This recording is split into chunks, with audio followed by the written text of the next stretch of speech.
Camila, do Coletivo Capim, sou psicóloga, psicanalista, venho trabalhando na área da saúde indígena há 19 anos, e de uns anos para cá, nós somos em 9 mulheres, 2 mulheres indígenas e 7 não indígenas.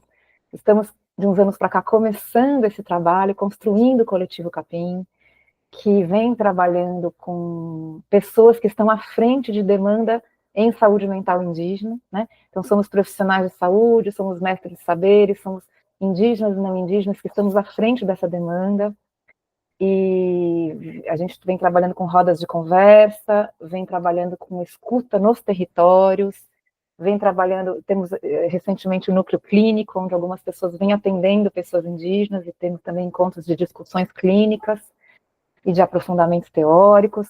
Quem tiver interesse em conhecer melhor a gente, é só seguir lá o Instagram do Coletivo Capim, e quando tem eventos abertos ou chamadas para eventos fechados, a gente acaba publicando lá. Então, todos muito bem-vindos. Hoje a gente tem a honra de receber a Braulina, que eu tive o prazer de conhecer pessoalmente esse ano, assisti uma aula dela lá em Brasília, um seminário sobre escuta, foi muito importante. A gente já vem trabalhando com esse conceito de corpo-território, que a gente vai aprendendo com a Brau, né? A Braulina Baniwa é uma mulher indígena, ela é mestre em antropologia, faz doutorado em antropologia, e é uma das cofundadoras da Amiga e é multiplicadora de saberes. Ela veio aqui contar para a gente, né, um pouco desse conceito do corpo-território das mulheres indígenas, o que isso tem a ver com a demarcação de terras. Ela vem estudando ciências indígenas e tecnologias sociais, e vem contar para a gente o que é esse corpo-território, o que é esse corpo-bioma, o que é esse corpo político da mulher indígena. Então, muito prazer em te receber, Brau. Você está com a palavra agora. Ah, desculpa, coisas de organização. A gente deixa aberto o chat, porque às vezes a gente pensa alguma coisa no meio da fala e quer falar, então o chat fica direto aberto para manifestações de perguntas, né? Quem puder falar o seu nome, de onde vem, na hora que for fazer uma pergunta, é legal também para a gente saber. E depois também, quando termina a fala, a gente vai retomar as perguntas, e aí as pessoas também vão poder falar mais livremente, tá bom? Então é isso. Olá, olá. Vocês me escutam bem? Recuapeuaica, Catemanocare, a noite colicô. Bom dia a todas. É uma satisfação enorme estar aqui.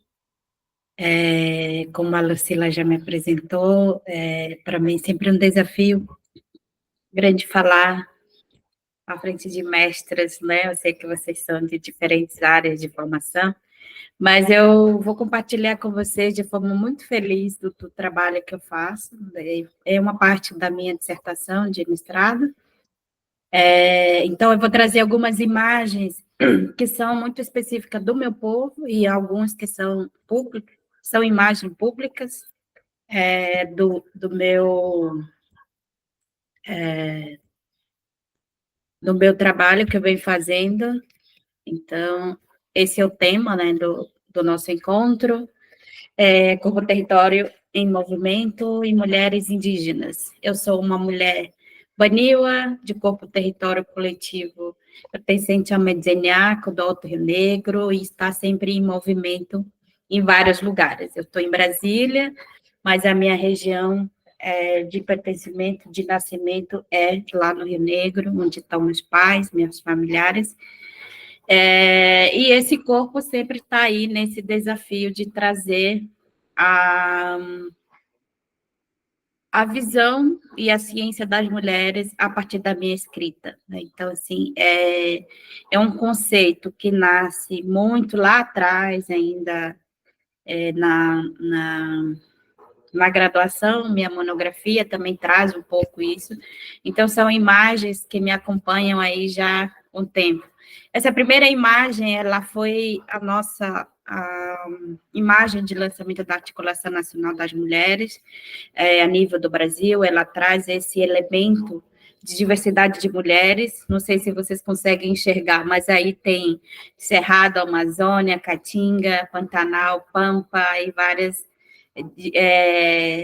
esse movimentar de corpo das mulheres nessa imagem e trazendo também que sem raiz a gente não é nada, né? Então, independente de onde estamos, carregamos as nossas raízes, né? Então, um pouco desse formato bem rapidinho, né? E tem o igarapé ali caindo, né? Tem uma imagem de água caindo também, como nascente do berço das águas, que é aqui o Cerrado. É uma imagem que mostra, para mim, particularmente, uma força das mulheres, e que eu tive também aí a felicidade de ser primeira diretora da Articulação Nacional a nível do Brasil, então eu falo muito desse meu lugar de trabalho, mas também da onde eu estou vindo, né, que é o Rio Negro. Aí eu quero começar, aí cada uma vai se apresentando, que a gente é pouco, né, temos 15 mulheres, cada uma vai se apresentando aí no chat, aí eu vejo, eu falo com vocês. Por que falar desse corpo-território é importante para nós, enquanto mulheres indígenas, e para mim em especial, né? Esse processo de formação nossa, enquanto mulheres pesquisadoras, ela também remete ao cuidado, né? Ela remete à infância, como fomos cuidados, aonde estamos e quem somos nós, né?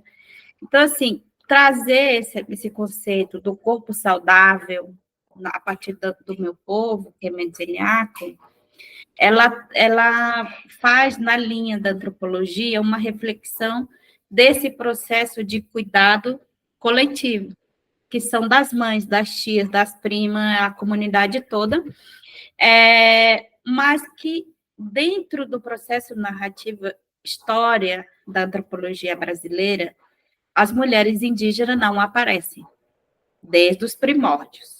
Eu não estou falando de 10 anos para cá, e nem de 5 anos para cá, estou falando lá atrás, da antropologia clássica, claro, bem desse processo, né? E o fato de eu ser antropóloga em formação, me trouxe também esses questionamentos pessoais mesmo. Quem somos nós, a criança? Quais são as regras que a gente tem que obedecer? Quais são...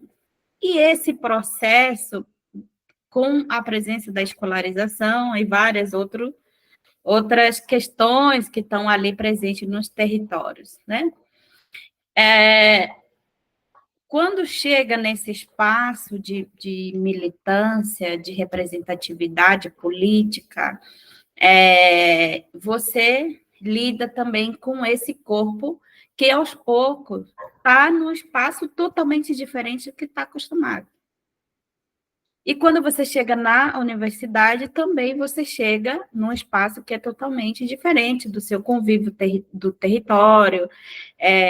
Então, assim, esse corpo está sempre em movimento. Aquela memória saudável de uma criança dentro de casa, com os pais, com os irmãos, passa o processo de formação, vai para a escola, vai para o casamento e sim vai para outro território. Passa por o mesmo processo de quem vem nessa narrativa de terminar ensino médio, vai para a universidade, faz mestrado, faz doutorado, faz outros processos, e a mesma coisa acontece quem está no processo de representatividade política, que começou lá como presidente de sua associação, que trabalhou somente com as mulheres, e passa aí ocupando outros espaços nesse processo. Mas ela não caminha sozinha. O que ela come, caminha com ela.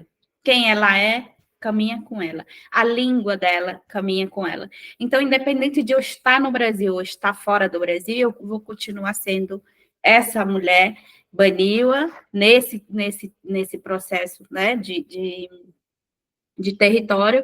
Então, a gente começa também a trazer que a nossa relação de cuidado, ela é continuidade das ciências das nossas avós, das nossas mães, no processo da ciência milenar, né?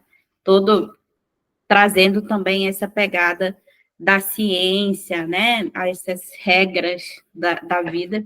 Quem quiser ler, lá tem passo a passo na dissertação, tá? Na monografia também, desse cuidado, assim, desse processo mesmo, da experiência, desse processo de formação para a gente se tornar mulheres, né, nesse lugar. Aí, como uma boa antropóloga, eu dizendo para mim que eu sou antropóloga, né? Mas, enfim, eu sou uma antropóloga indígena e, nesse processo, também a gente enfrenta o desafio que nós não somos de fora. Nós somos de dentro dos territórios, né? Somos essas pessoas que estão tentando falar dos nossos conhecimentos para o espaço que não são nos nossos espaços, né? Então, assim, somos essa parte dessa história. Aí eu já vou entrar nessa parte do corpo território que traz esse... que carrega a importância de trazer isso, né? E tem uma coisa que isso muito pessoal, eu, Braulina, enquanto pesquisadora indígena, eu não tento repetir os conceitos que são dados pelos não indígenas, com todo respeito, tá, gente? Assim, mas é uma construção minha, pessoal, e muito também tentando sempre dizer assim, nós, as mulheres indígenas, nós temos a nossa ciência, nós, os povos indígenas a nível do Brasil, nós temos as nossas ciências, que infelizmente não são reconhecidas, mas que a gente está aqui hoje para falar sobre eles, né? Então, assim, são um pouco... e que a gente produz, sim, o conhecimento, né? Então, nesse processo, o que é um corpo-território, né? É uma totalidade de um corpo coletivo de povo, não se trata apenas de ter ou, né, de ter nome, mas também que carrega, como eu falei, esse conhecimento milenar e a construção e a continuidade do povo, né? Então, assim, cada povo, ele tem a sua forma da continuidade. Se vocês forem conversar com diferentes povos, para alguns não existe morte, né? Existe morte física, mas a questão da continuidade daquela pessoa volta em outra criança, principalmente na linhagem da família, que tem uma hierarquia de liderança a próxima criança que nasce, depois dessa liderança importante, é a continuidade dele, que daqui, na idade para liderar, ele se tornará um grande liderança, como foi dessa pessoa que se foi, né, fisicamente. Isso também traz, no processo, muito, assim, que talvez vocês conheçam, né, assim, um trabalho já com os povos indígenas, que é a questão dos sábios, né? Que muitos falam dos pajés, né?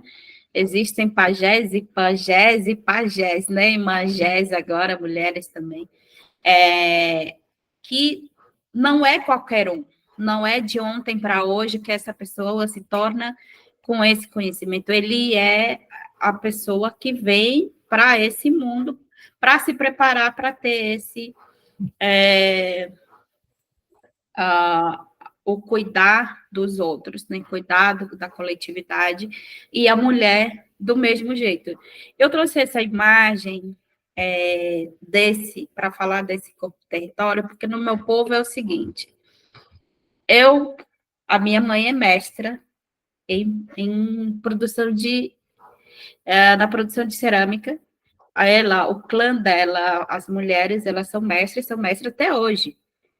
Mas isso não é todas as mulheres de Baniwa que têm essa especialidade de serem mestras em cerâmica. Então, assim, o fato de sermos indígenas não quer dizer que somos mestres em tudo. Cada um tem a sua especificidade de que não queria falar dom, mas tem um dom para aquilo, tem dom para determinada atividades que a pessoa vai realizar ali a partir da formação. a partir desse conhecimento recebido pelos familiares, pelo seu povo, né? Então, a gente tem visto muito nesse processo. E se a pessoa tentar ir fazer, produzir essa peça que está na mão da minha tia nesse momento, ela não vai ficar perfeita, vai quebrar, não sabe fazer o desenho, estraga toda uma produção que uma mestra está fazendo. Então, assim, não é brincadeira falar que a pessoa não tem familiaridade para aquele determinado. Ele estraga mesmo, ele não avança a partir daquele lugar. Então, assim, a pessoa tem que estar familiarizada e preparada para isso. Porque não é só você pegar a argila e fazer a cerâmica. Você tem todo um processo da preparação, da dieta, dos processos, até que isso se torne um objeto. Então, assim, um pouco dessa relação para tentar explicar para vocês desse processo do corpo-território, muito nesse lugar. E esse corpo hoje, na atualidade, está presente nas mobilizações. Né? A gente tem, eu trouxe aqui imagem de várias gerações, porque somos essas continuidades dessas mulheres, né? Então, assim, a pauta da garantia do direito dos povos indígenas como um todo no Brasil, para além da demarcação de terras, a gente também tem falado muito desse corpo violentado, né? Desse corpo adoecido, do impacto de garimpo nos territórios, do impacto de madeireiros de soja nos corpos territórios das mulheres, as crianças que estão nascendo com alguma deficiência, com algum trauma, doenças que aparecem no corpo das mulheres de forma absurda, né? Vocês com certeza têm acompanhado o aumento de câncer nos territórios indígenas, no corpo das mulheres indígenas. Então, assim, esse corpo que tinha uma memória saudável lá atrás, hoje se depara com isso, também é preocupante nesse processo. Então, a gente precisa estar em movimento, a gente precisa ocupar as ruas, a gente precisa ocupar as instituições com o corpo das mulheres, porque somente a gente estando nesses espaços que o nosso corpo é lembrado. Enquanto isso, a gente é apenas uma lembrança do passado.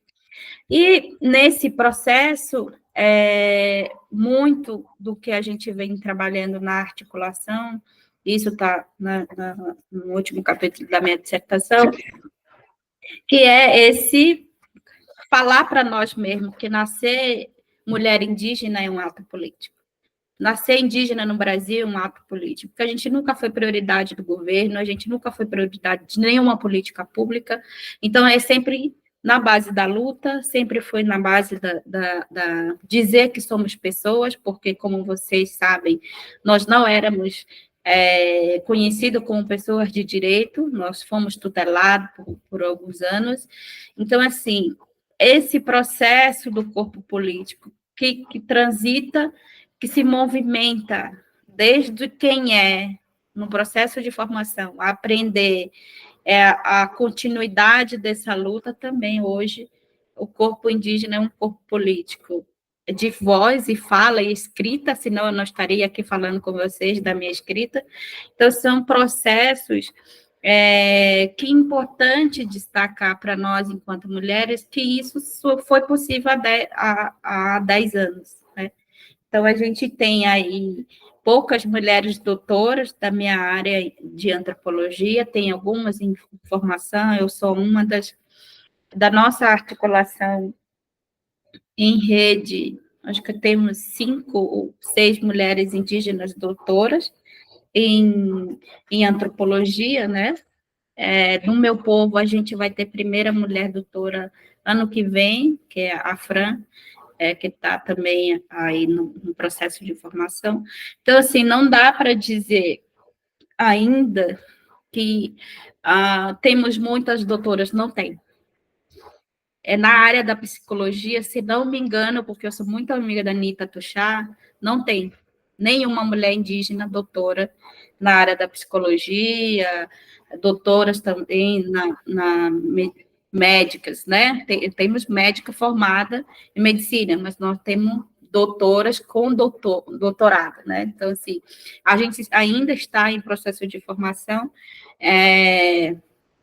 e com certeza daqui a um tempo a gente vai ter outro cenário aí no processo de corpo-território aí nas universidades, né? A gente já está presente na universidade, mas eu estou falando num todo, assim, de sermos essas doutoras de papel, como diz as mais velhas, né? Então, assim, de doutoras de território, nós temos várias, e temos perdidos também elas para algumas doenças, infelizmente. Mas é dessa forma que a gente tenta trazer essa parte do corpo-território, que ela precisa de cuidado, que ela precisa de uma atenção, mas também que ela está na luta em diferentes lugares, né? Para conseguir chegar no espaço de corpo-território político, a gente precisa pensar, né, como cuidar dessas mulheres, a gente precisa pensar no cuidado desse corpo-território, porque ela está aí para nos ensinar muitas coisas, para além de sermos ditas as guardiãs do conhecimento, guardiãs da floresta, mas esse corpo também está adoecido. Acho que a gente precisa falar disso, a gente precisa articular mais pessoas para que deem atenção para esse corpo, porque quando a gente fala de corpo-território, a gente está falando de corpo da mulher, a mulher que está ali sofrendo. A gente acabou de receber, num grupo a nível da Amazônia, muitas mulheres sendo esfaqueadas, mortas pelos seus parceiros.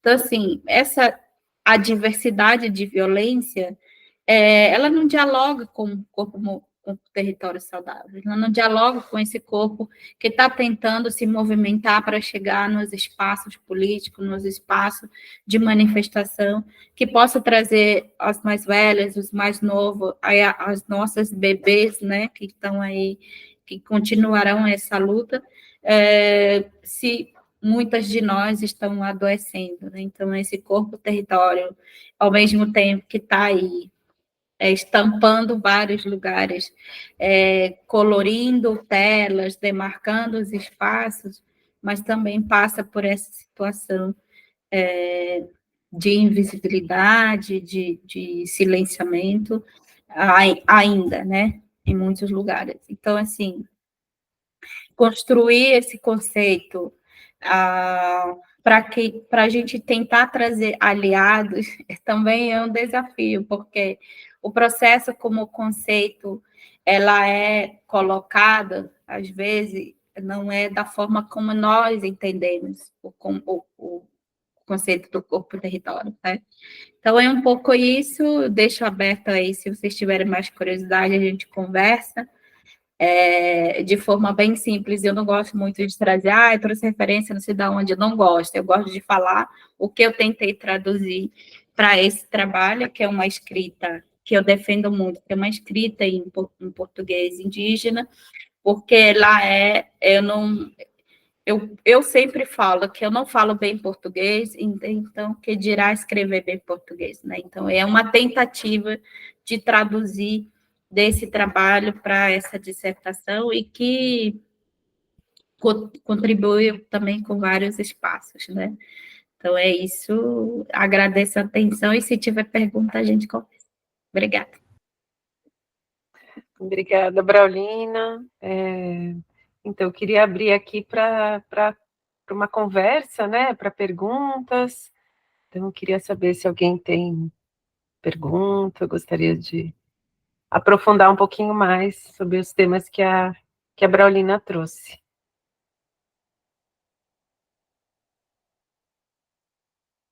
Lucila? Agradeço muito, Brau.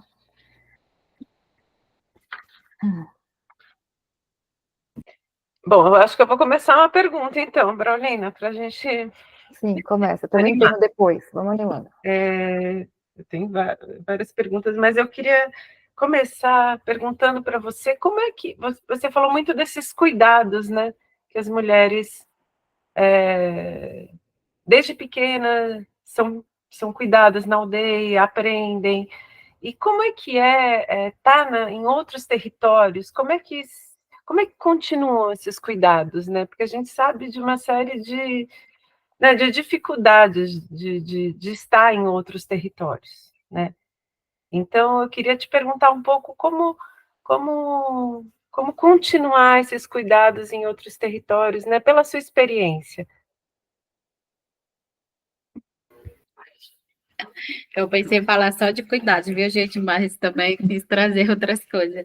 Eu acho que tem essa questão da forma como a gente se alimenta, né? A gente tem falado muito dessa. Por exemplo, aqui na minha casa não pode faltar pimenta.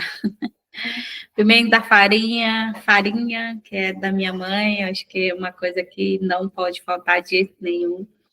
E para a gente, pimenta, ela não é só pimenta para comida, mas também ela cuida dessa parte mental e espiritual do corpo, né? Então, assim, o que a gente tem orientado para as mulheres jovens e as pessoas que vão para outros espaços, a gente passa por esse que vocês não indígenas falam de ritual, né, de preparação. Você não anda sem processo de cuidado, você sempre tem que voltar para o território para retomar, para se energizar com esse processo, e não pode se ausentar muito tempo, né? Então, assim, a minha pimenta, então, em novembro, em dezembro, eu tenho que pegar outra pimenta, de estar ali, eu acho que tem muito isso.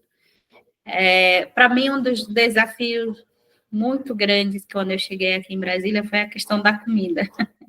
Eu não como até hoje, gente. Assim, eu não sou fã de pão, e quem me conhece sabe que eu não sou. Eu prefiro banana frita, eu prefiro tapioquinha, ou comida mesmo de manhã. Porque nós, povos indígenas, a gente se alimenta, se cuida com comida.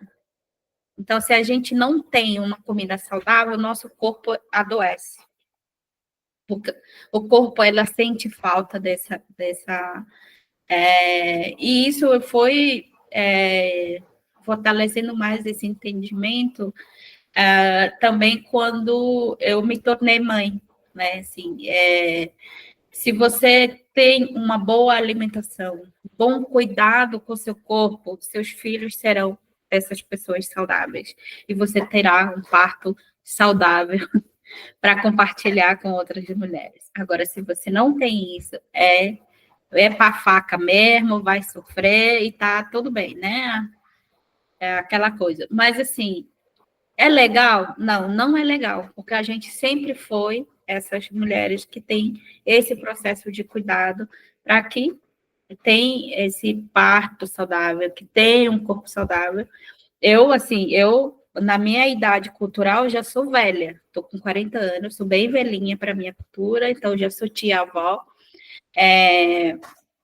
Então, está no processo já de ter netos, tem mulheres com minha idade, que já são avó mesmo dos netos.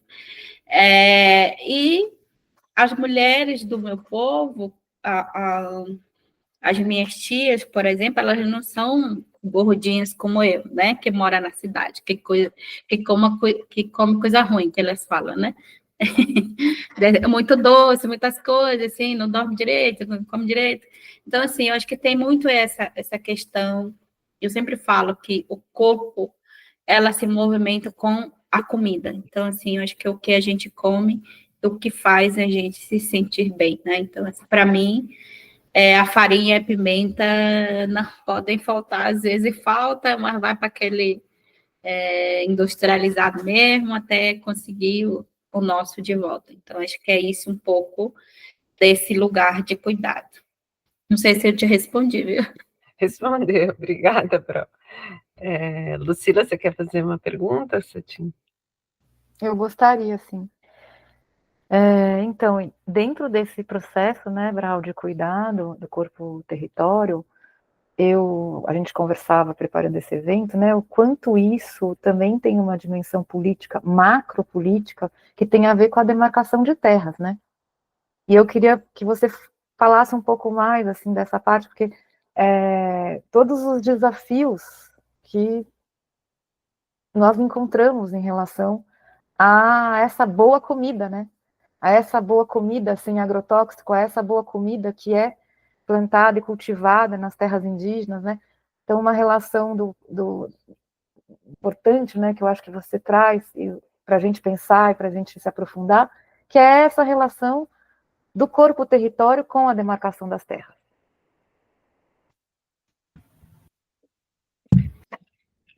Tem,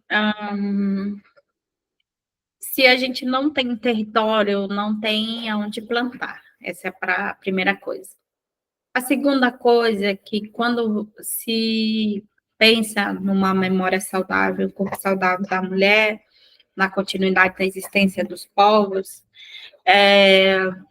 a gente imediatamente imagina um território grande, com floresta, com espaço para as crianças brincar, com igarapé saudável, com vários espaços saudáveis, né? Naquela imaginação imediata.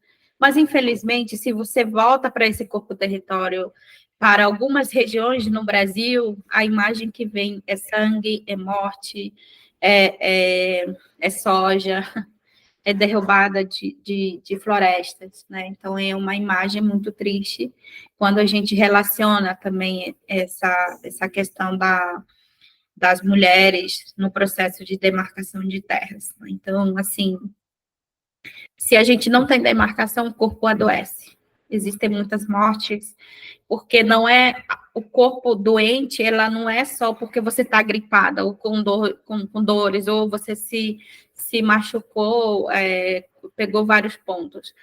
O corpo adoecido é falta também de alimento dentro de casa, é falta de espaço para você olhar suas crianças brincar, falta de água para você fazer alimento para suas crianças. Então, esse corpo está muito adoecido.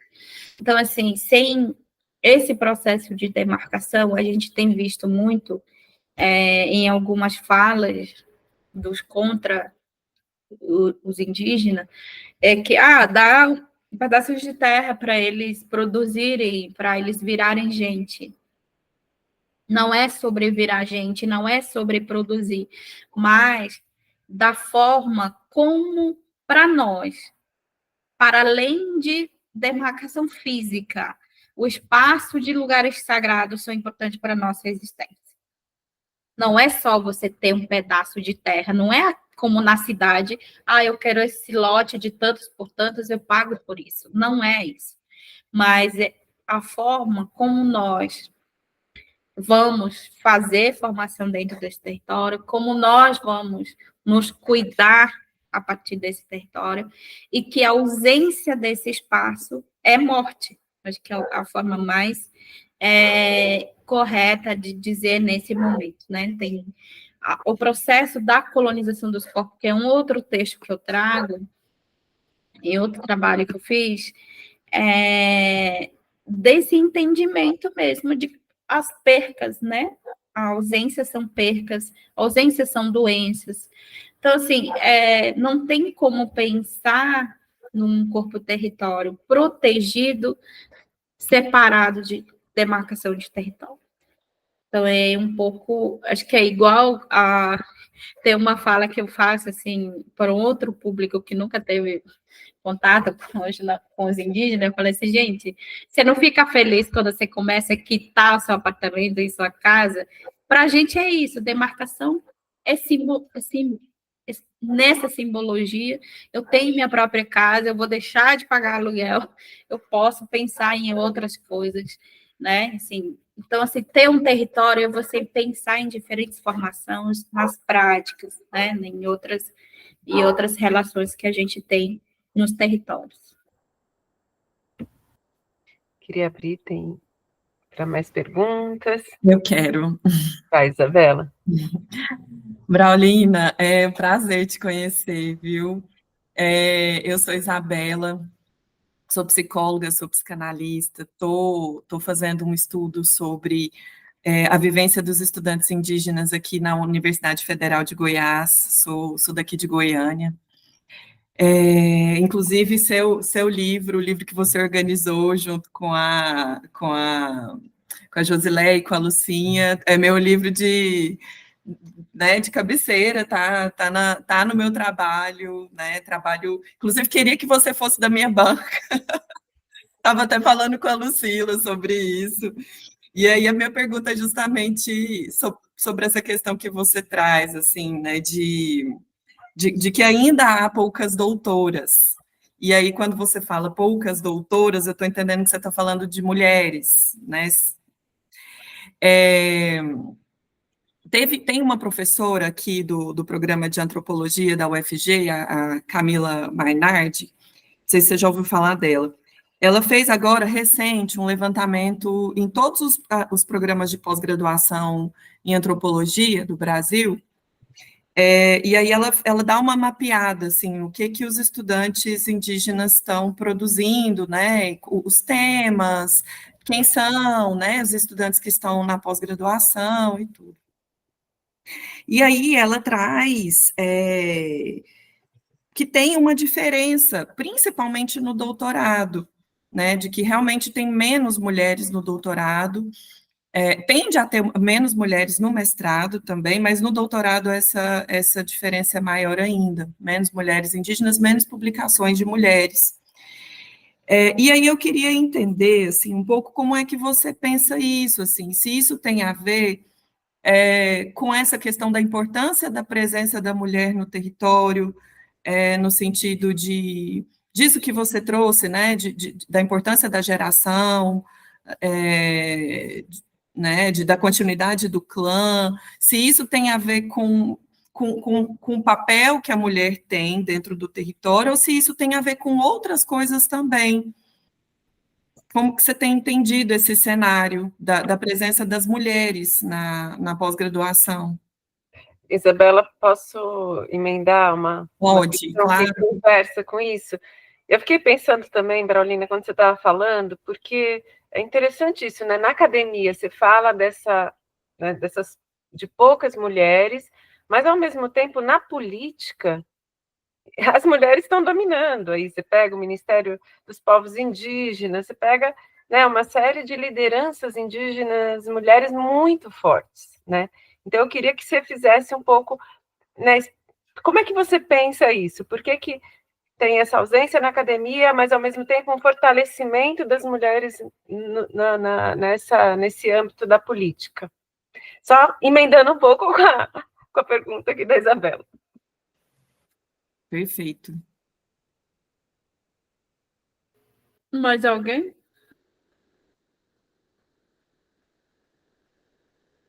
Se não tiver, eu vou responder. Eita, parabéns, Isabela.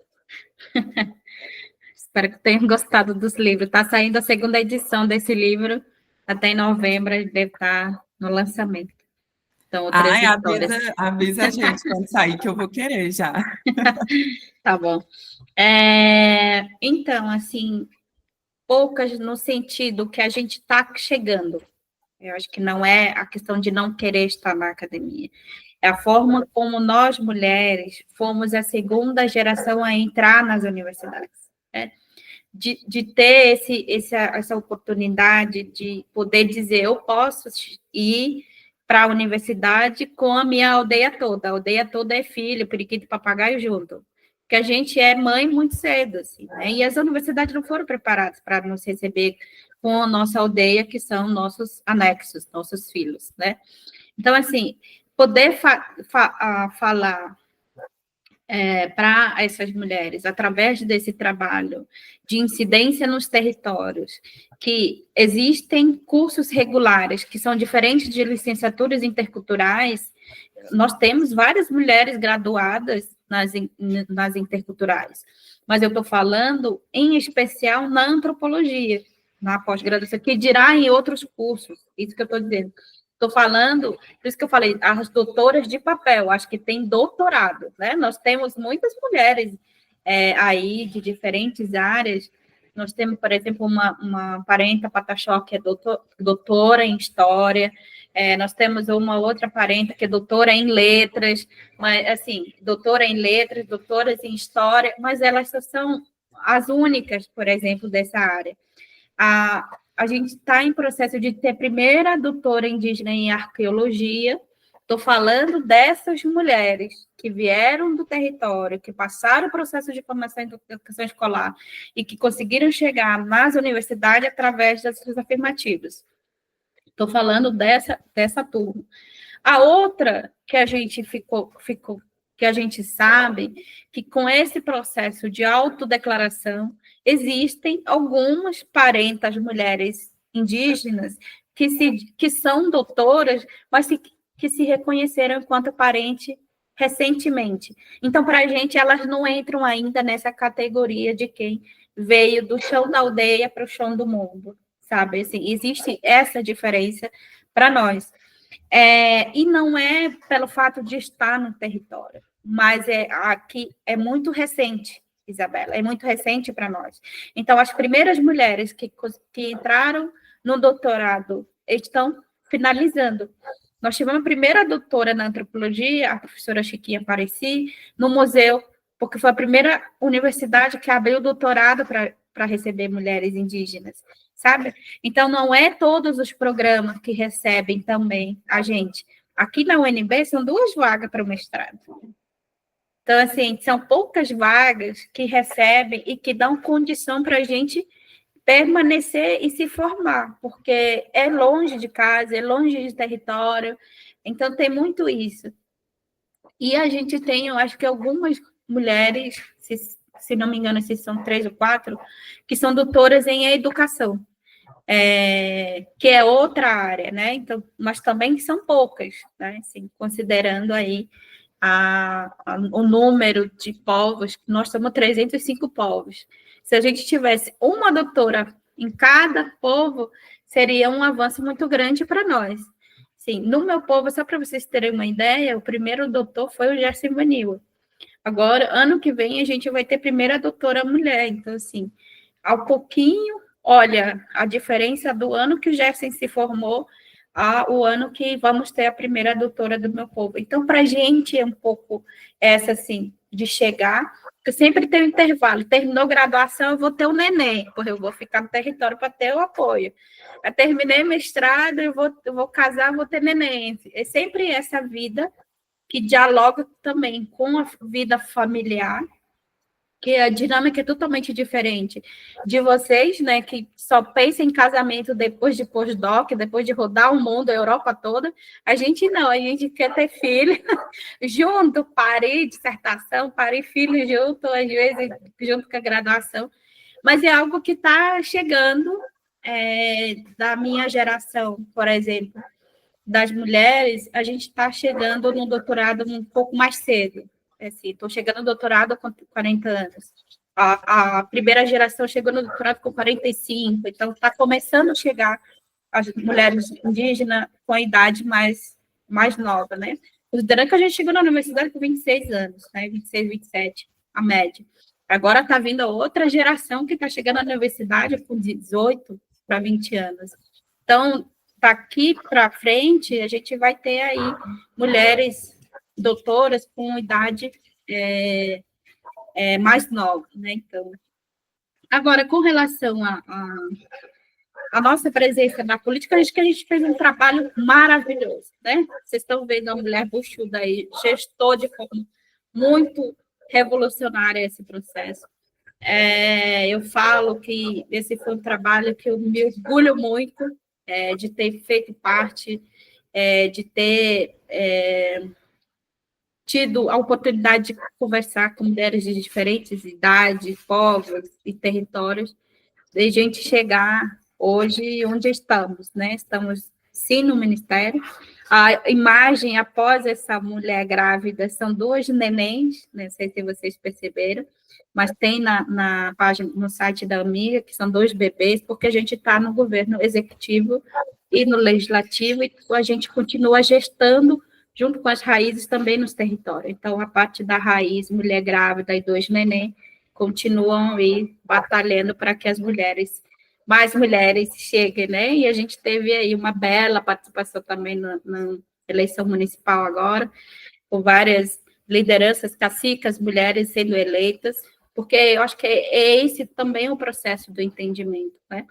Importante é ocupar esse lugar, mas não deixar de ser cacique, não deixar de ser liderança, e carregar essa coletividade junto onde estiver, né? Então, assim, eu acho que esse é um legado muito lindo, que às vezes eu olhando, nossa, eu não acredito que a gente fez tudo isso, assim, né? De ter feito parte disso. E tá aí, mulherada tá botando para trabalhar. E a gente espera se consolidar também nesse espaço, mesmo com todos os desafios.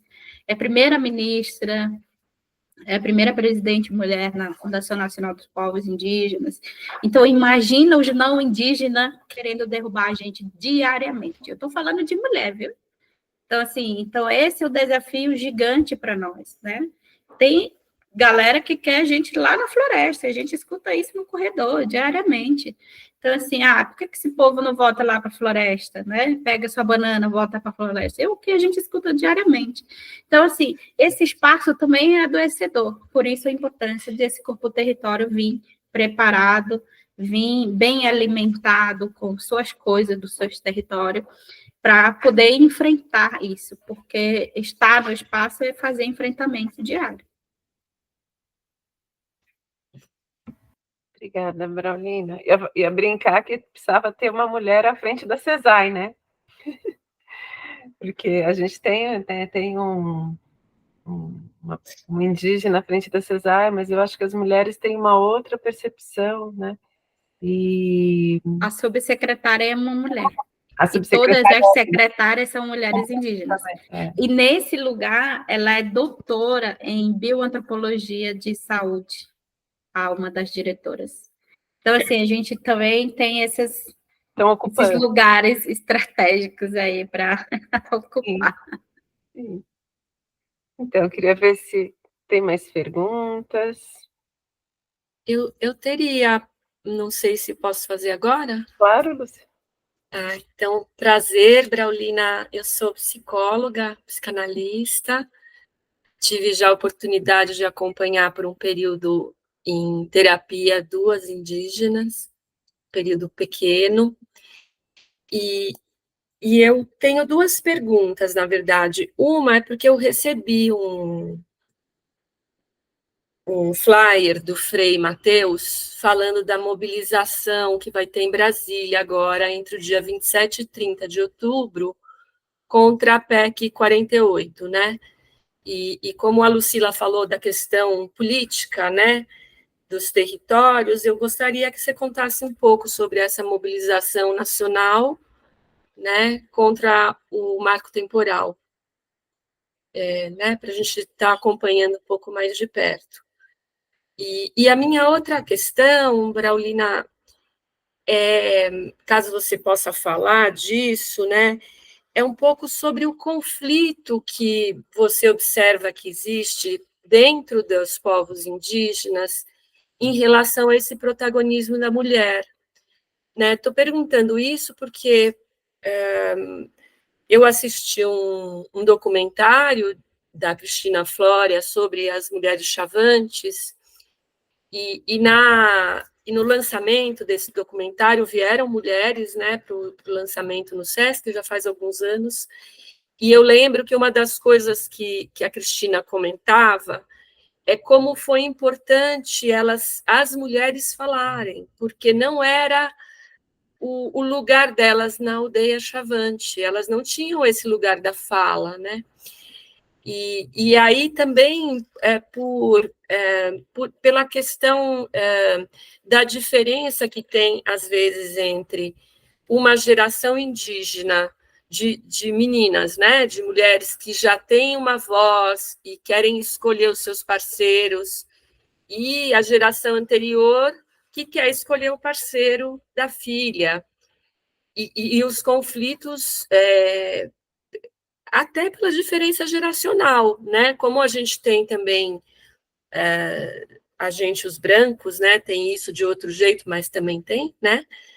Então, queria, se der, para você falar um pouco disso, que eu acho um tema importante, né? Dos conflitos. super importante. Eu acho que tem essa questão da... quando se fala em corpo-território, é pensar na memória para a nova geração, né? E isso marca o tempo, PEC 48, se não me engano. E essa atividade no STF, ela traz uma outra preocupação do processo da dizimação dos povos indígenas, né? Porque o processo da colonização e a questão da integração, ela continua vivíssima aí pelos netos dos coronéis, né? Então, assim, é uma pauta que não dialoga com o que defendemos enquanto mulheres indígenas. Acho que quando a gente começou trazer a pauta enquanto corpo território, é dizer assim, olha, a falta de demarcação é matar a gente. É dizer que a gente corre risco de a gente acabar, né? Acabar no sentido, se não temos terra, não temos onde viver, e vai para a periferia das grandes cidades, se torna processo de violência e vários outros contextos conflituosos que marcam essa preocupação do marco temporal, né? Porque se todas as terras foram para revisão, por exemplo, né? Tanto Raposa Serra do Sol, Laclanô-Chuclen, que estão nesse processo da discussão do marco temporal, vai também respingar em outros territórios, né? Então, existe uma preocupação muito grande nesse processo e, ao mesmo tempo, vai atrasar o processo de demarcação de outros territórios que ainda estão para serem demarcados. Então, ele traz essa preocupação, mas também traz um outro desafio, né, que vocês com certeza estão acompanhando aí, que existe, a gente está também dentro do Estado, né, uma de nós está dentro do Estado, algumas de nós estão dentro do Estado. Então, existe para a gente esse é um processo também de aprendizagem e de formação para se colocar no lugar, né?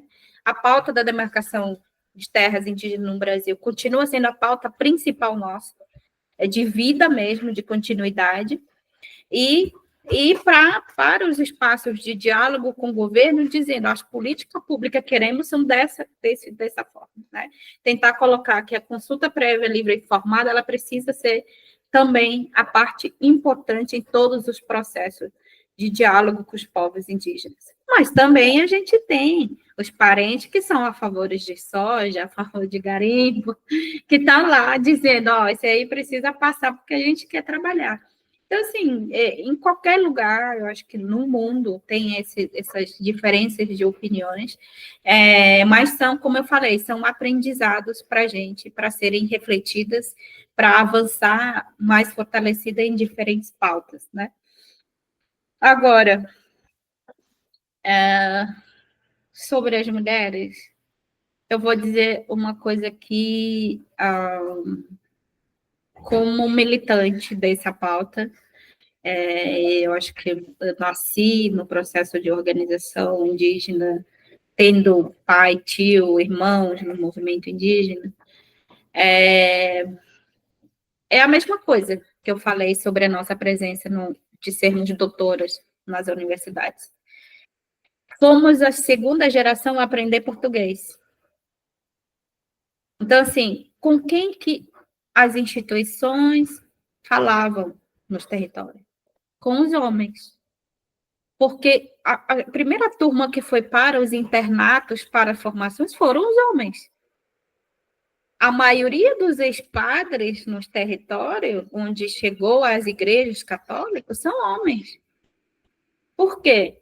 Na visualização dos territórios e o que pregava a igreja é que as mulheres iam dar problema, as mulheres podiam engravidar, não podia nos internatos. Então, só podia ir para as formações os homens. Então, assim, imagina sei lá, um território que tem um ancião que é cacique, que tem filhos, mulheres e homens. Para quem ele vai direcionar a liderança? a liderança sempre vai ser para o filho dele, homem, né? A mulher, o papel da mulher é conseguir um casamento na mesma altura que o irmão. Por isso os casamentos políticos são importantes, até hoje eles são importantes. Mesmo com essa liberdade de poder se apaixonar, ficar com um que você escolhe. Mas as famílias tradicionais, ainda tradicionais no sentido político, de hierarquia, de território, os casamentos eles continuam sendo políticos. Que a importância de você casar com a mesma hierarquia do seu povo, do seu clã, ela permanece, senão você vira chacota do território. Você não casa com qualquer um. Você não mantém esse casamento, se não for agradar a sogra, por exemplo, né?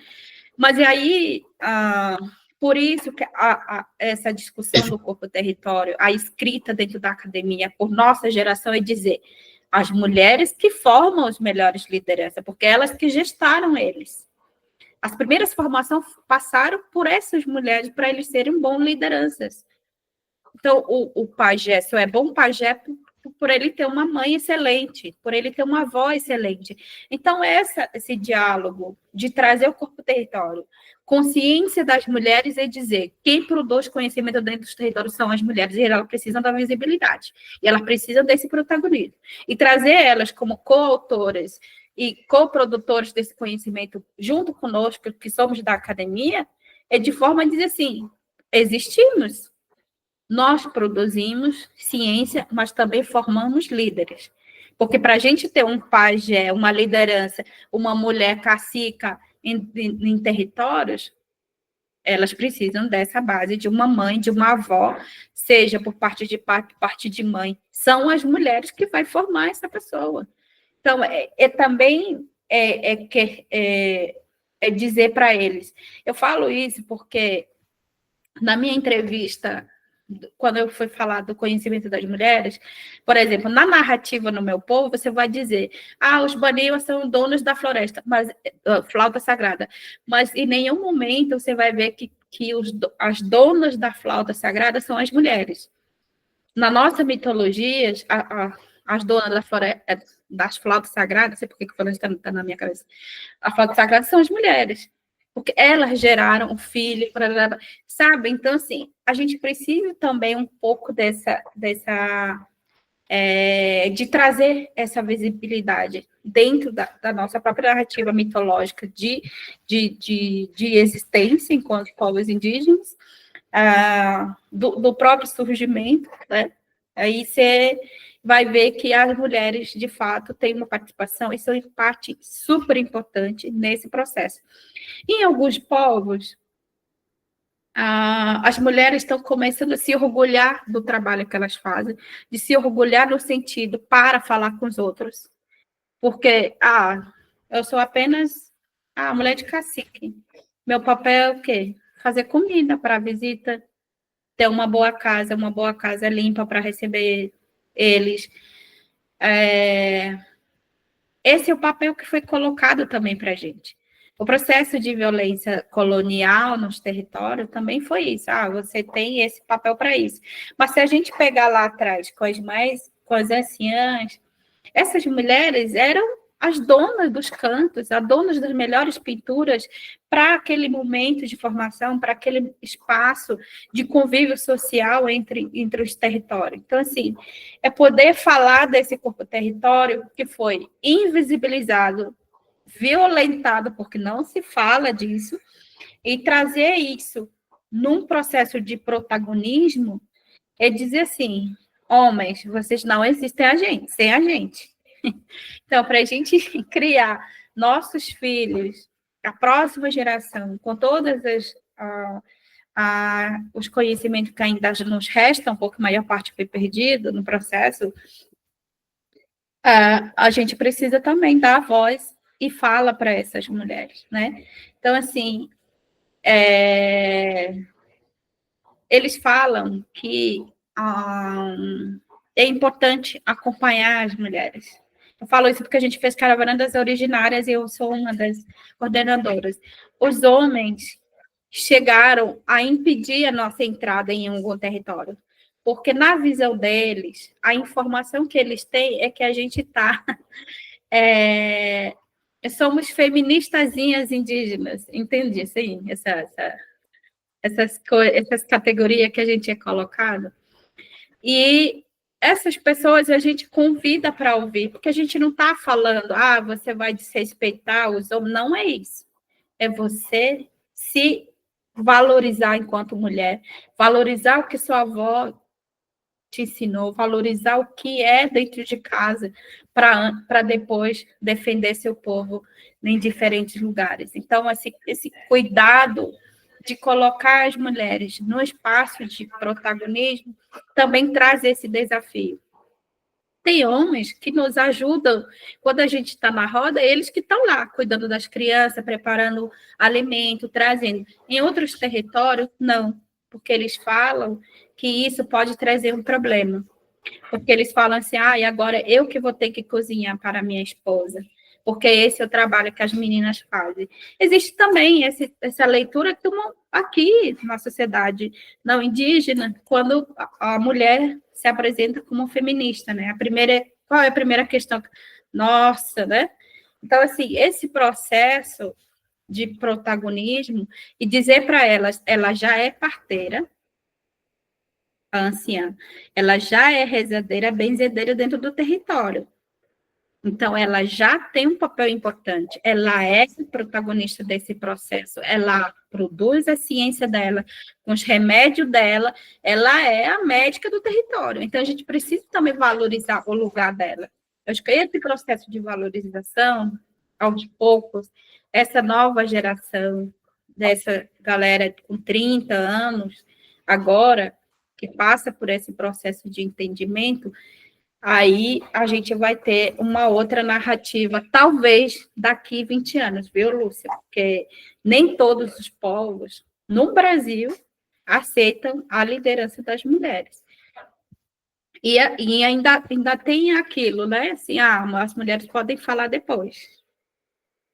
A gente tenta colocar sempre na programação oficial de cada encontro, dizer assim, olha, é importante trazer uma rezadeira, é importante trazer uma anciã, não é que seja para um canto, mas para demarcar. Ela não vai falar nada, não vai comentar nada sobre o trabalho de vocês, nem avaliar as besteiras que vocês fazem, ela só vai fazer um canto. Então, assim, tem esse processo que é muito desafio, viu? Assim, em alguns lugares, infelizmente, existe conflito que já gerou morte, viu, gente? Assim, então, não é algo assim leve, é bem complicado mesmo.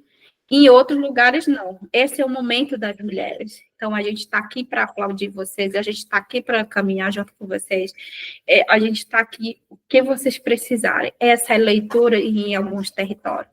Porque eu quero que minha filha um dia seja igual a vocês. Eu quero que minha filha aprenda com vocês. Então, que minha esposa possa aprender para ensinar para minha filha. Então, assim, também tem esses que alegram a gente, mas também tem esses que tiram a gente, às vezes, do sério, inclusive, porque é difícil, viu, gente, assim, esse processo. Mas as mulheres chavantes têm aí, no momento de protagonizar espaços bem iniciais. Por exemplo, a gente tem as técnicas administrativas assumindo que são jovens, elas estão vindo, assumindo o processo de conselhos, que é lá nos territórios delas, e está vindo algumas também para o espaço de fala, assim. Então, assim, a gente está tentando encorajar também, assim, a gente não precisa falar português direito, a gente vai falar o que vier, que a gente consegue falar. Então, esse também é um trabalho muito lento, né, assim, porque quando você vê outra pessoa que está todo tempo acostumada com o microfone, aí, no meu caso, não, né? Eu não sou muito fã de microfone, mas tem galera que pega o microfone e parece que não está vendo ninguém, está falando ali direito. Também todo mundo consegue pegar o microfone e falar, então a gente precisa levar o microfone para que elas falem do lugar delas.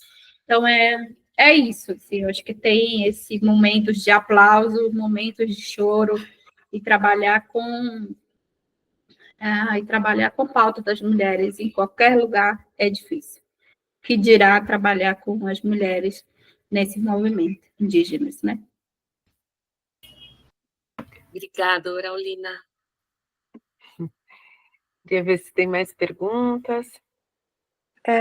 Oi, eu queria perguntar um pouco. Meu nome é Mara Sarte e eu sou uma simpatizante, eu sou psicóloga, psicanalista, e, na verdade, nesse momento, só como simpatizante, começando a me aproximar um pouco desse universo aí, né, das tradições, enfim, do movimento indígena. E eu tinha uma pergunta, primeiro, super obrigada pelo teu colóquio, maravilhoso, assim, toda a tua fala, e em particular, acho que esse ponto que você traz, de você poder falar a sua fala, né, e não necessariamente referenciada a qualquer outro conceito ou teoria da colônia, né, digamos assim, ou da academia por si só, né. E assim, eu aos poucos, né, meio simpatizante, mas aos poucos entendendo exatamente isso que você está trazendo agora, de que é uma luta, eu acho que com o fora, né, mas tem uma luta dentro também, né, com a própria tradição, e ainda que a tradição tenha a sua importância, mas parece que tem um movimento de transformação aí nisso, né, também, dessa tradição. E aí eu tenho uma curiosidade, duas, né? Assim, uma é relativa, que você já trouxe um pouco, aos homens, né? E te perguntar assim, qual é a quantidade, comparativamente, pensando das lideranças masculinas, que já possam estar mais, digamos, conectados aí com esse espaço da mulher e que possam estar num caminho junto, né? Porque essa briga de homens e mulher também é uma disputa, digamos, aqui nos nossos territórios, né? E também os jovens, né? E jovens, e vamos pensar na questão de que não é só de vocês, eu acho, que é de todos nós, né? Que tem a ver com a tecnologia, né? Então, assim, como esses saberes estão sendo mantidos, como jovens, que eu imagino seduzidos muito provavelmente pelo que toda a possibilidade da internet, da tecnologia trouxe, e como vocês vêm lidando com isso. E só mais uma terceira, assim, como é que está o movimento, né? Assim, como vocês estão se articulando, né? E enquanto movimento se tem disputas dentro dos próprios movimentos que vocês estão enfrentando, isso dos próprios indígenas, né? Então, não sei, acho que é um pouco isso que eu queria te perguntar.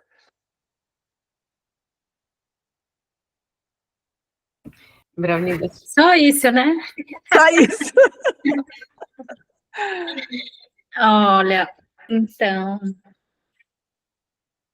acho que tem uma coisa que a gente trabalha muito com a memória narrativa, né? Então, a gente teve várias mulheres que se destacaram desde o processo do constituinte no movimento indígena no Brasil, né?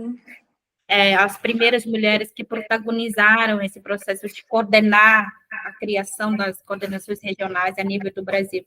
A própria Maninha Chucuru, Cariri, a Tuíra Caiapó, né, que tem aquela imagem com facão no processo de contra Belo Monte, e várias outras mulheres que aparecem na nossa narrativa e dizem assim, olha, a presença dessas mulheres foi tão importante quanto a presença do ídolo de muitos, não meu, o Ayrton Krenak, no processo a mancha no rosto, no processo do Constituinte. Então, assim, a tentativa é sempre dizer assim, essas mulheres também são parte dessa memória e merecem essa atenção e essa valorização. Acho que a gente trouxe também para o entendimento de alguns que a mãe daquele cacique que foi muito importante no processo de demarcação, ela teve um papel fundamental para que aquilo fosse possível. Assim a gente foi trazendo a presença dessas mulheres para o espaço de discussão, né? E é muito difícil para alguns. A maior parte ainda da presença dos homens nos territórios, posso dizer que 70% são dos homens. 70% de ocupação de liderança ainda são dos homens, né? Então, assim, no Brasil, a gente tem 6 cacicas mulheres que estão no lugar de hierarquia que sempre foi dos homens. E uma é uma mulher trans, indígena. Então, assim, esse processo de que a mulher pode sim nos liderar e podemos caminhar junto com ela está começando bem, assim, de forma bem lenta. E tem a questão que hoje é muito sagrado, muito valorizado por alguns povos, é que se aquela liderança masculina só teve filhas mulheres, uma dessas filhas vai continuar o legado desse pai, né? desse clã, desse povo. Hoje, de forma muito, como eu falei, por pouco ainda, há esse reconhecimento, essa valorização. Em outros povos, não. Se ele não teve filho homem, ele vai passar esse legado para os sobrinhos de primeira, né? Sobrinhos, que é filho da irmã, ou às vezes é o do irmão mais novo, né? Nesse processo de legado de lideranças no Brasil. As filhas, né, dessas lideranças, hoje são as que estão aí também nesse processo de dizer que mesmo que não tenha geração masculina para aquele determinado posto de liderança, elas estão chegando para colaborar tecnicamente. Eu acho que essa é a diferença hoje. Algumas mulheres são enfermeiras, são médicas, são psicólogas, elas estão com as mãos técnicas para acompanhar essas lideranças hoje dentro dos territórios. E as mulheres estão chegando com a mão, que a gente fala, com a mão técnica, né? Que é essa que antes era ocupada por homens, né? Hoje são elas que tomam essa frente. A gente tem as enfermeiras, as psicólogas, as advogadas, estão aí, mas ainda não são muitas, né? Nesse processo. E outra coisa que, agora falando de fora, porque eu não estou mais na direção e nem representando, eu pedi licença para fazer meu doutorado, eu saí, quando eu estive em Dubai, a gente estava no dia que o Brasil estava liderando a delegação, a ministra delegou, eu fiquei para a parte de delegar o movimento indígena. Eu acho que foi um momento histórico, assim, de primeira mulher indígena a coordenar uma delegação fora do país e a outra mulher indígena coordenar a delegação indígena do Brasil naquele momento. Assim. Naquele momento, a gente não deu muita importância para isso, né? Gente, você é de praxe, pega o microfone, vai, coordena a mesa aqui, está mediando, está chamando os outros para conversa. Isso para a gente está no dia a dia. Mas aquilo parece que incomodou nossos homens. A gente só foi dar conta disso depois, assim, né?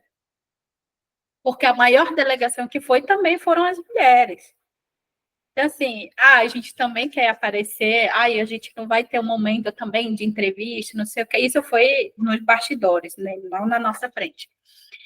Naquele momento, eu falei, será que a gente realmente acham que a gente está aparecendo mais do que eles? E eles sempre apareceram e a gente nunca fez questão de ir lá dizer isso para eles? Eu acho que essa é um pouco dessa diferença nesse processo. As mulheres, elas são mãe, a gente é mãe, né? Então, você sabe como trazer essas pessoas para o lado. Mas, ao mesmo tempo, eu sou pequenininha, né? Quem me conhece, a Lucila me conhece, eu sou pequenininha. E, naquele momento, acho que a gente sumiu, assim, tinha uma quantidade de mulheres, 120 e pouco mulheres, e a Sônia é do mesmo tamanho que eu, né? a gente é do mesmo tamanho. Aí falou assim, ah, aquelas 2 crianças estão liderando esse processo. Assim, brincadeira, mas assim, você vê o tamanho também dessa responsabilidade, e que hoje, acho que a gente estava vendo no processo, tem uma coisa que eu gosto muito de falar, quando a gente decide se fortalecer enquanto mulheres a nível do Brasil, é dizer assim, somos muitas. E as mulheres falaram assim, é o momento que vocês têm para falar da gente, porque se vocês não falarem, a gente vai continuar no silêncio. E tínhamos acabado de perder 4 jovens para a violência. Acho que foi um momento que todo mundo se abraçou e chorou, com mais de 3.000 pessoas ao mesmo tempo. E poder dizer assim, gente, precisamos aparecer, precisamos falar, precisamos denunciar, precisamos ocupar esses lugares. Tá? Então, assim, hoje, algumas lideranças dessa geração nova, masculina, conseguem caminhar com a gente. Conseguem caminhar, né? Não na totalidade. Eles sabem o lugar deles, né? E tem algo que é bem diferente, eu falando de fora, a gente funciona em rede. As mulheres estão espalhadas em vários lugares, e estamos tentando, nesse processo, fortalecer cada vez mais e as mulheres, e que se torne algo normal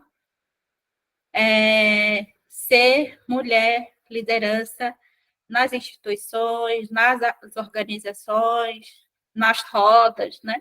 Você não está ali só para falar, você está ali para fazer produção logística, você está ali para fazer relatoria, você está ali também para coordenar um projeto, você está ali para ser diretora, você está ali para ser merendeira, mas você tem a mesma importância para trabalhar na coletividade, com as comunidades, com os povos. Essa é uma missão para nós. Porque quando a leitura eu tenho doutorado, eu sou melhor que todo mundo, morreu ali. Isso não é ser legal, né? Então, a gente tentar trazer na mesma importância o papel de cada mulher nos territórios e nos trabalhos, a gente tenta diminuir esse conflito de gênero.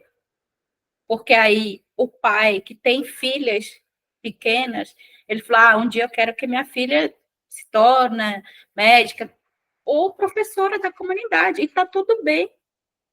E se ela for continuar trabalhando como mestra artesã, e está tudo bem, ela vai continuar tendo esse papel importante na comunidade. Então, eu acho que esse processo de incidência de formação, que a gente chama de formação política, para essas mulheres que estão dentro dos territórios, que são as mulheres raízes na categoria da Amiga, é elas que fazem isso acontecer. Sem elas, esse trabalho também não vai para frente. E tentando diminuir, por exemplo, a gente teve uma formação que a gente levou os homens advogados para falar de violência de gênero, na categoria de direito, de denúncia, nas delegacias e tal. Porque eles serão pais. Eles também são filhos de mulheres, né? Então, são netos de mulheres. Então, a gente também tenta trazer isso para eles, né? Nessa responsabilidade, que eles também são continuação das mães, das avós, e que são netos de muitas mulheres que foram guerreiras no processo de demarcação e no processo de retomada, no caso dos parentes na região sul. Então, assim, o conflito, ela é real, ela existe. Desafio também é uma realidade, ela existe, está presente em todo lugar, questão de gênero. A misoginia é uma realidade, né, no dia a dia. Mas essa nova geração, hoje, senta, dialoga, prepara, ajuda a acontecer uma Assembleia das Mulheres, ajuda a acontecer a Juventude das Mulheres. Então, assim, eles estão caminhando junto, e a gente espera que seja uma outra geração, que sejam de fato, parceiros de luta, né? Existe uma luta das mulheres, que é a questão do fim da violência, em todo tipo de violência, demarcação de terras, e tem a luta comum, que é o geral, né? De de direitos coletivos e todas outras questões que vêm depois. Eu acho que tem esse nosso entendimento enquanto mulheres indígenas, que não existe feminismo indígena ainda, porque não existe um entendimento sobre a categoria do feminismo, nós temos outra forma de entendimento, e a nossa luta ainda é para ter espaço de fala, ainda é para ter espaço de voz, até para ter, assim, você ser a única mulher no meio dos homens que tem uma história longa de luta, você se torna pequenininha. Mas você chegar com respeito, dialogar com eles, você sempre vai ser bem-vinda em qualquer lugar. Eu acho que é uma lição que, inclusive, fica comigo nesses 3 anos que eu fui diretora, assim, de poder se movimentar sendo mulher em diferentes lugares e trazer mais mulheres, né, para esse espaço. Hoje, eu acho que a gente ocupa em torno de, minha colega estava dizendo aqui, 52% nos lugares, sendo mulheres técnicas ou colaboradoras técnicas no movimento como um todo. Obrigada, Braulina. Tem a Ana escreveu aqui no chat, acho que ela já saiu. Ela escreveu: sou mulher indígena guarani, estudante de curso de psicologia da UEL no Paraná. Quero agradecer por essa partilha, Braulina. Vou precisar sair, mas quero te dizer que foi muito importante te ouvir, sobretudo em relação aos saberes das mulheres indígenas e a importância do protagonismo da nossa própria história. A EVT. Que pena que ela já saiu. Ai, obrigada. Lucila Brandão, né? Olá, Braulina. Obrigada. Nossa, muito emocionante, assim, te ouvir falar. Eu também sou dançarina, sou psicóloga, sou psicanalista, e essa questão do corpo, né, é muito bonito ver você falar, assim, o tempo todo, como você fala de um corpo presente em movimento no território, né, e o que você fala da formação de rede, né? Como isso para a gente traz uma luz assim de como fazer também, né? Quando você fala assim, o jeito, né? A luta de vocês e a resistência é trazer as pessoas, as mulheres, os jovens, esse tipo de diálogo que parece que é muito com o corpo, né? É tão bonito quando você fala, assim, se tentar dialogar, não é uma disputa de corpo a corpo, assim, né, com os homens, assim, de um jeito que parece ser tão, ao mesmo tempo, suave e feminino, né? A presença, vocês não falam assim, ó, estamos disputando aqui na mesma, sei lá, que nem as mulheres e os homens aqui na nossa sociedade, a gente sente que é uma coisa ferrenha, assim, que né, e você fala de um jeito muito feminino mesmo, né, esse tipo de disputa, né, uma disputa que dá para sentir que tem uma outra forma, tem uma outra estética até, né, a disputa entre vocês.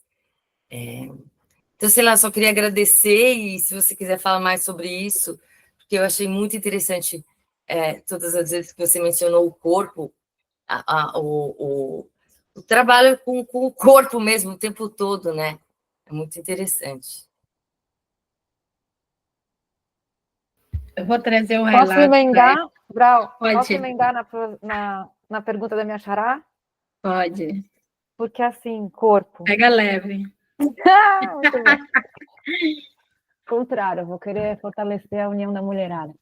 Assim, porque quando eu estou te escutando, eu penso, eu estava vendo corpo seguro, corpo território, corpo bioma, corpo em movimento. Estava olhando a cartilha, né, do corpo território, que eu não sei partilhar por aqui, gente. Se alguém puder depois, ou a Juliana ou a Brau, até partilhar no chat a cartilha do corpo território, que é muito legal, né, que a Brau passou para a gente.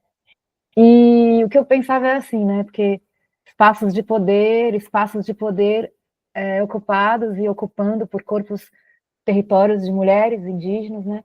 Às vezes levando rasteira de outras mulheres, né? E um pouco isso, né? Como você falou que ainda não está construindo o feminismo, porque todo tempo acho que vocês estão lidando com machismo. E como que é essa coisa dos corpos das mulheres que... porque assim, que eu sinto também, te ouvindo na cartilha e tudo, é que o corpo território se une com todos os outros corpos territórios. E eles podem estar espalhados em várias regiões. Só que eles contam uns com os outros e eles se apoiam. Porque um corpo território sozinho, uma mulher sozinha, não consegue.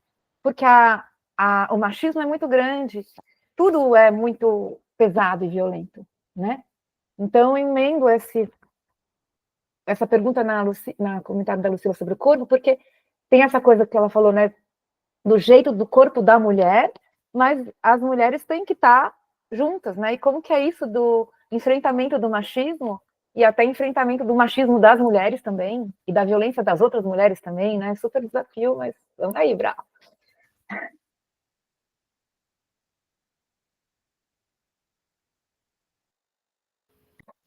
Eita, eu tenho um relato que me traz à memória, Lucila Brandão, assim, porque que demarca muito forte para a gente essa questão do corpo-território. A gente estava no processo de luta contra a PEC 215, não sei se vocês lembram, e nós não éramos, nós éramos proibidos de entrar com brinco de pena, pintados de urucum e genipapo. Proibidos mesmo. Se tivesse pintada, não entrava no Congresso. Vocês podem pesquisar sobre isso depois. Quando não tinha condição das lideranças virem para Brasília, nós, estudantes, éramos convocados para estar presente nas audiências, né, pela Sônia, que era, na época, a executiva da APIB, junto com a Querechu, que é agora é MBA lá do Florianópolis. Então, a gente sempre carregava essa responsabilidade e eu, várias vezes, eu falei, representando a PIB nas audiências. E, assim, teve uma situação que veio muitos jovens de outros lugares do Brasil, aí a orientação de um advogado que acompanhava a gente, não lembro o nome agora, ele falou assim, olha, gente, se vocês quiserem usar seus brincos e se quiserem se pintem depois de entrar, porque muita gente está sendo barrada aqui fora e vocês não vão conseguir entrar. E a gente sempre tinha uma dobradinha com um dos funcionários do Congresso, que era a entrada ali pela descendo da parada de ônibus, porque se a gente entrasse pelo anexo 2, a gente não conseguia. Aí ficou essa questão de proibir a entrada e tal. Aí teve uma fala de uma amiga nossa, ela falou assim, Brau, eu estou de brinco, a gente tem que ir civil, assim, como é que era o entendimento de ir civil? De não carregar as coisas, né? Aí eu pensei, então a gente tem que carregar kit de índio, né? Que o povo brincava muito assim, esses daí são índios não sei o quê, para americano ver, assim, gente, era piada de tudo quanto é legal. Mas em meu corpo, eu sou o território, meu corpo caminha por onde estiver, independente de eu estar com brinco ou não, eu posso estar com joia mais cara desse lugar, mas eu vou continuar sendo, sabe? Não me deixa mais parente quando eu estou com brinco ou quando eu não estou, né? Então, assim, essa provocação, e teve aquela marcha, acho que na época da Copa, que a gente ficou na marcha, que os policiais foram para cima com os cavalos, que até isso repercutiu também nos jornais. O cara passou no meio da gente, assim, com o cavalo, e falou assim, porque vocês são muitos índios de ciranda, né? Vocês se pintam só para esse momento, não sei o quê. Gente, mas assim, a gente vai continuar sofrendo esse processo de violência em nosso corpo, né? Então, como é que você esconde o seu corpo se você é proibido com seus adornos, com seus... Foi quando a Sônia ocupou o palco do Rock in Rio, não sei se vocês vão lembrar, e o Davi Guarani coloca, então, focar na Sônia, em São Paulo, acho que foi em São Paulo, e dizendo assim, esse corpo, sem e com Cocá, continuará sendo corpo de resistência pelas nossas vidas, porque na luta, na época, era pela vida dos povos indígenas. Isso ficou de uma forma, assim, então, o território, para a gente, que a gente carrega, seja no espaço da universidade, seja no espaço, em outros espaços, continua sendo corpo território. E ela é extensão do meu povo que está em mim. Ela é continuidade das minhas em mim. Aí, hoje, a gente fala isso como o chamado da terra, né? Quem vai para esse espaço de liderança. E logo depois a gente faz a primeira marcha, nosso corpo, nosso espírito, aí nesse processo da importância de se cuidar antes para ocupar diferentes espaços. Eu acho que esse é o sentido, assim, de esse corpo-território muito forte. Se vocês forem ouvir, tem narrativa de mulheres que são cofundadoras da nossa articulação, em diferentes vertentes, como elas falam desse corpo-território. E está vindo filme também, trazendo um pouco desse desafio de se colocar, porque ele virou um conceito político da nossa presença em diferentes lugares, né? Aí, hoje, você vê, se você chegar com o Cocá no Congresso, você entra. Pode ter de short, você entra. Então, isso, como esse trabalho também trouxe algumas coisas boas, né? E muitas alunas foram proibidas de entrar no laboratório porque estavam sujas de genipapo, não podiam entrar porque estavam pintadas de urucum. A gente tem várias denúncias, inclusive, nesse processo. E eu, né? E minha cara aqui de Banil vai continuar sendo. Acho que esse é um pouco resultado de como esse conceito nasce da violência e hoje é um conceito político de resistência da fala das mulheres nesse lugar, né? E a outra, como que era, Lucila? Não sei se eu respondi a outra. Eu acho que tem muito a ver, gente, não sei se a questão das mulheres estão na liderança e tudo, mas a gente continua se permitindo a ir mais longe, né? A gente continua se permitindo estar... Porque, assim, você... É igual quando o brasileiro vai para fora do Brasil, eu sempre falo disso, né? O brasileiro só dá conta que ele não é tudo isso quando ele está fora do Brasil, porque ele vai enfrentar a mesma fila de imigração gigante como qualquer outro, não tem VIP, não tem nada, ele vai ser tratado daquele jeito. Eu adoro a fila de imigração. Então, assim, onde a pessoa é tratada de igual por igual. Acho que tem esse legado que a gente está tentando fazer juntas e tentando errar menos, né? Porque nossas organizações tradicionais, que têm mais de 20, 30 anos, sempre teve essa categoria colonial de presidente, secretária, tesoureira, né? A nossa articulação ela é em rede, cada uma de nós funcionamos dentro das nossas casas. E o nosso movimento das mulheres, ela é à parte.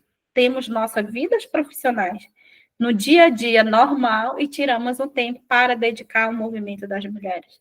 Tiramos um tempo da nossa vida para dedicar à formação, para dedicar uma palestra, para dedicar uma oficina, né? Mas antes disso, é nosso. A gente sempre e vai continuar incentivando que a mulher ela pode ser cacica, ser mãe, ser universitária e ser militante dos nossos direitos. Isso é trabalhoso? mas, assim, é o intervalo que a gente tem para funcionar em rede, que tem aí alimentado essa continuidade, né, de poder funcionar em rede, tanto que a nossa articulação, quando ela foi nomeada, porque ela foi nomeada, ela não foi criada, né, ela já existia, e tem várias associações com mais de 35 anos, que são das mulheres, porque a gente continua na categoria, a Associação das Mulheres Artesã, é artesã, parece que essa artesã não discute política, não discute outras coisas, é sempre naquela caixinha que a gente é colocado. A amiga nasce para fortalecer essa rede que já existe, e que essas mulheres podem, sim, discutir política pública, melhoria de saúde, de gênero no SUS, do entendimento das mulheres que estão dentro das cidades. Então, assim, ela sai um pouco dessa, de que a gente foi também colocado aldeado e desaldeado, que é ridículo, né?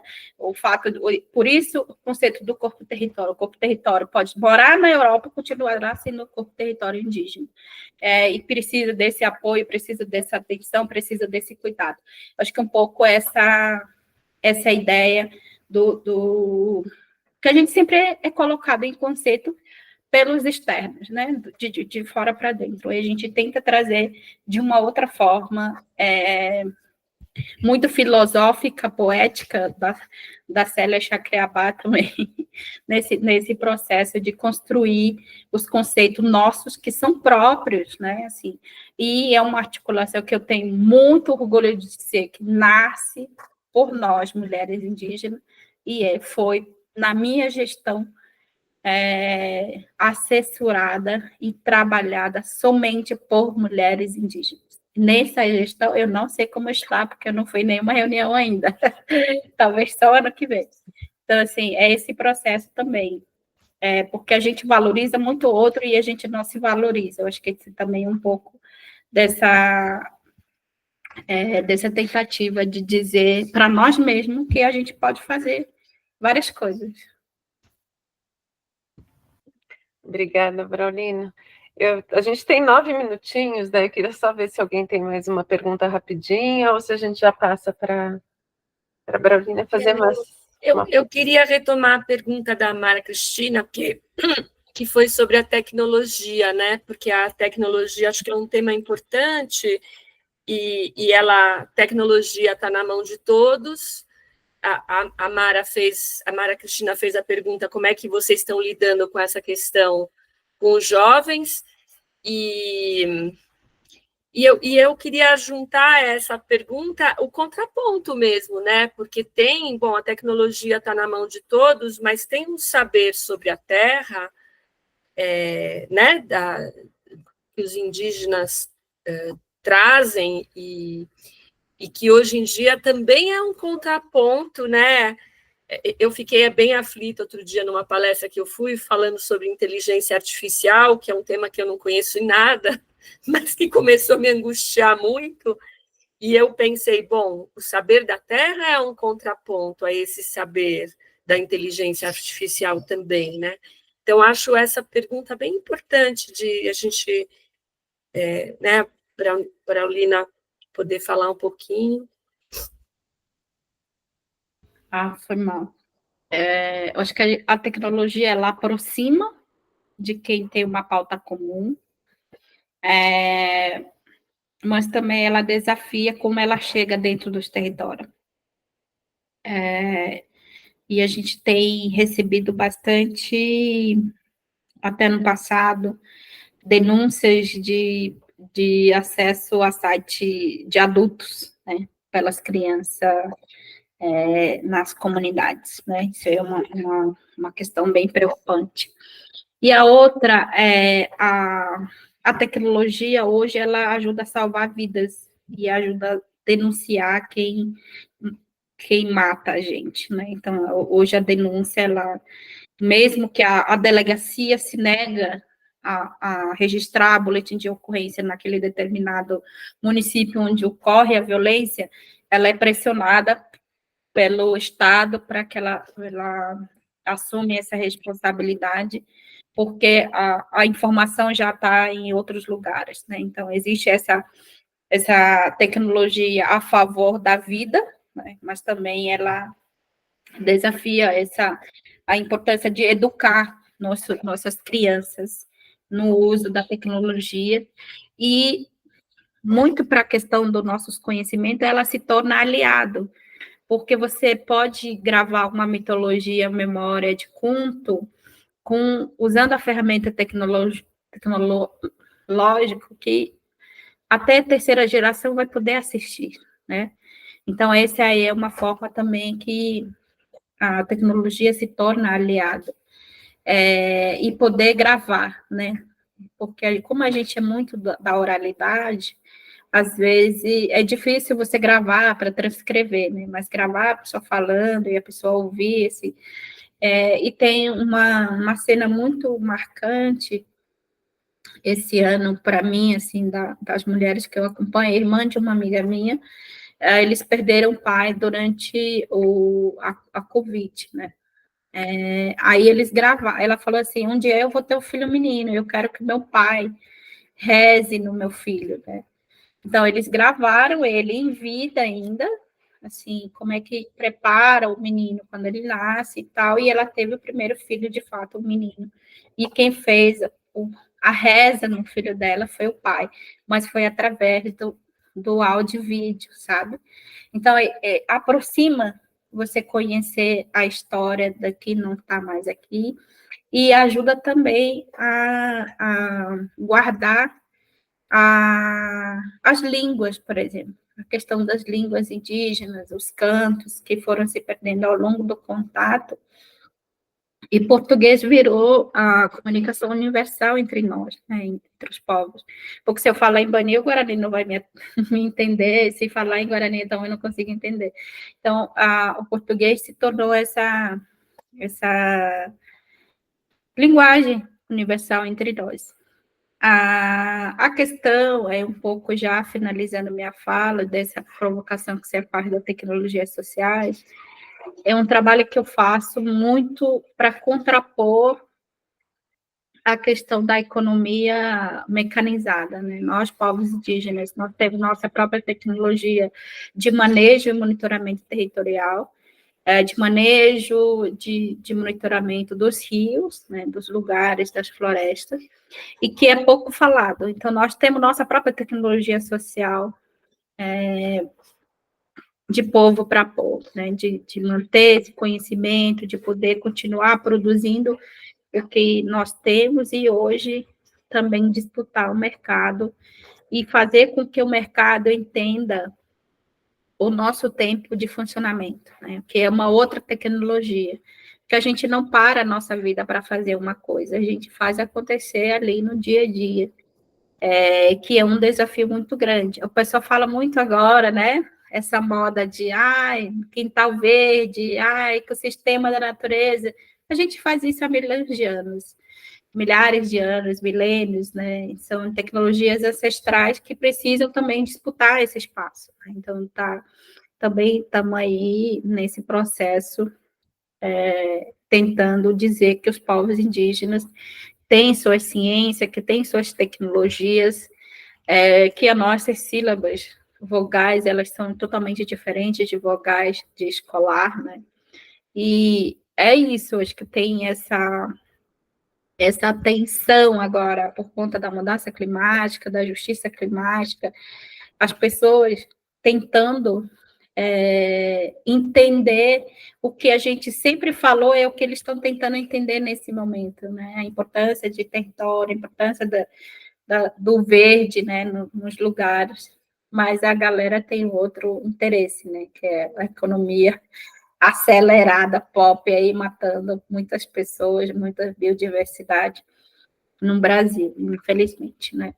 E outro dia eu estava voltando com um cara do Uber, eu falei assim, o ruim é que esse impacto tá para todo mundo, né? Deveria esse impacto vir somente para aqueles que são que matam as coisas, né? Então, um pouco essa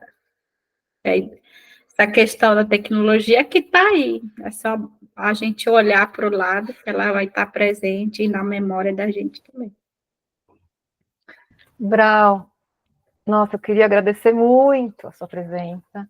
Queria dizer para o pessoal que está aqui, né, agradecer também muito a presença de vocês e dizer que quem quiser conhecer a Braulina pessoalmente, quem estiver em São Paulo, ela vai vir para um evento no dia 30 de novembro, no Sesc Pinheiros, no sábado, né, um evento sobre diáspora negra, diáspora indígena.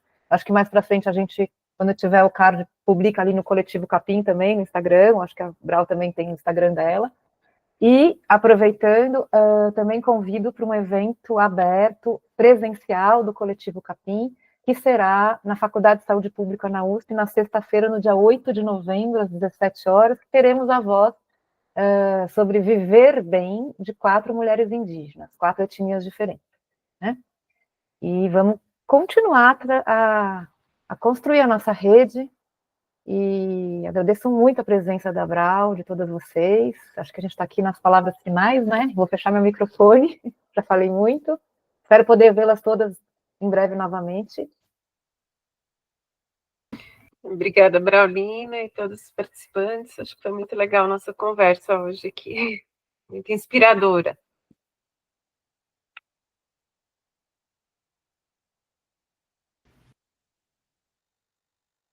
Obrigada, gente. Obrigada, Coletivo Capim. Obrigada, Braulina. Prazer.